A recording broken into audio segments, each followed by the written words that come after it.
Who better to break it all down than Candy Reid, joining us from London, covering the action at Wimbledon for the BBC. Candy, thank you so much for joining us. Let's start on the women's side. Was Navarro feeling a bit of nerves, or was Paolini simply that good? Paolini, I think, Coy, was simply that good. She's been on fire just recently. The Italian is into her late 20s and really known as a clay court player up until this year. However, she won a big tournament in Dubai at 1,000 level. That's a level just below the major level. So that was a big note from the Italian.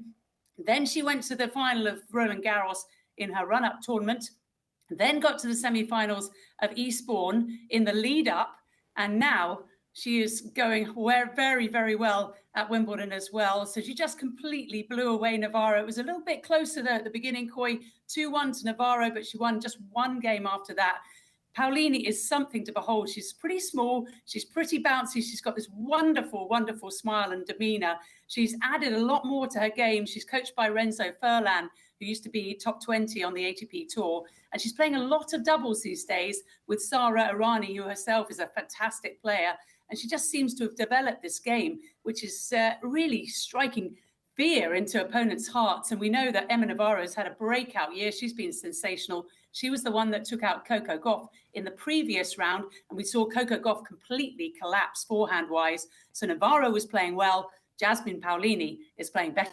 Yeah, she's playing scary good right now. Let's talk about the other American who played just a bit ago. Tommy Paul has had a great tournament run, but he got kicked to the curb by heavyweight Carlos Alcaraz. What changed for Alcaraz after dropping that first set? Yeah, Tommy Paul won the first set, Coy, and then he was a break up in the second and looking really comfortable, but he just lost focus in the third game and got broken back right away. And from then on, it just seemed like Tommy Paul deflated. Carlos Alcaraz began to believe, and Alcaraz, of course, who won here last year, is a Wimbledon and now also Roland Garros champion, just got better and better. He was bringing out his whole range of arsenal. He's coached by Juan Carlos Ferreira, one of the best coaches in the game. He is just a standout player, Carlos Alcaraz. He's good in all departments, and he got better while Tommy Paul just lost, I think, a little bit of hope. He didn't really play the Tommy tennis that Brad Stein, his coach, wants him to play, and he walked off with a lot of respect, but he knows perhaps he could have done better. I think, Coy, had he held on to that break and taken the 2-set-to-love lead, Tommy Paul would be moving on and not Carlos Alcaraz. Okay, so all American hopes now rest with Taylor Fritz. He pulled off that huge upset over world number 4 Alex Zverev, reaching his second quarterfinal at Wimbledon, a 13 seed, 26 years old from Cali. How big of a statement did Fritz make, and how far do you see him going in this tournament? I think he's going to beat Lorenzo Musetti. That's his next opponent. He's much higher ranked than the Italian, who's having a standout Wimbledon and quite a surprising one. Taylor Fritz, though, is absolutely playing superb. You mentioned in the highlights that Tommy Paul was on a 9-match winning run because he won the Queen's title, which is a 500 level event coming into this tournament. Well, Fritz won Eastbourne for the third time. So he's now on an 8-match winning run, and he got past Alexander Zverev in a terrific match. He actually lost the first 2 sets to the German, who I actually thought could win the title. But Fritz said he couldn't believe it. He was losing and playing that well. And he kept that level up the whole time. Zverev had a little bit of a knee injury, had one of those straps that Novak Djokovic is also wearing. And perhaps that hurt his movement just a little bit. He certainly said it did, the German.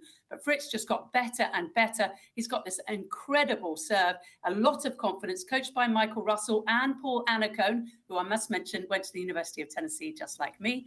And he's got a great team around him. Wolfgang Oswald is there as physio, and he's just got a great support team. So I think Fritz is going to win the next round.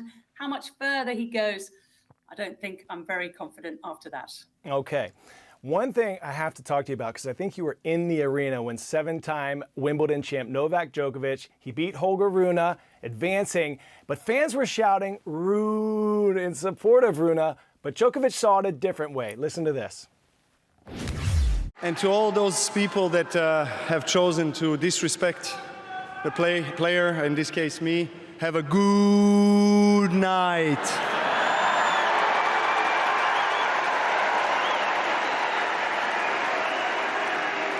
Good night, good night. Very good night. Yeah. I'm hoping that they were just commenting on Rune and that they weren't disrespecting you. They were. I don't accept it. No. I know they were cheering for Rune, but that's an excuse to also boo. Listen. I've been on the tour for more than 20 years, so trust me, I know all the tricks. I know how it works. It's fine. It's okay. I played in much more hostile environment. Trust me. You guys can't touch me. I can't touch this, like MC Hammer. All right, take us there, Candy. What was it like inside that place when he was insistent upon the fans trash talking him as opposed to supporting Holger Rune? Well, that was meant to be the match of the day yesterday, and it turned out to be a bit of a dank squib. Holger Rune had beaten Djokovic, including at the Paris Masters a couple of years ago.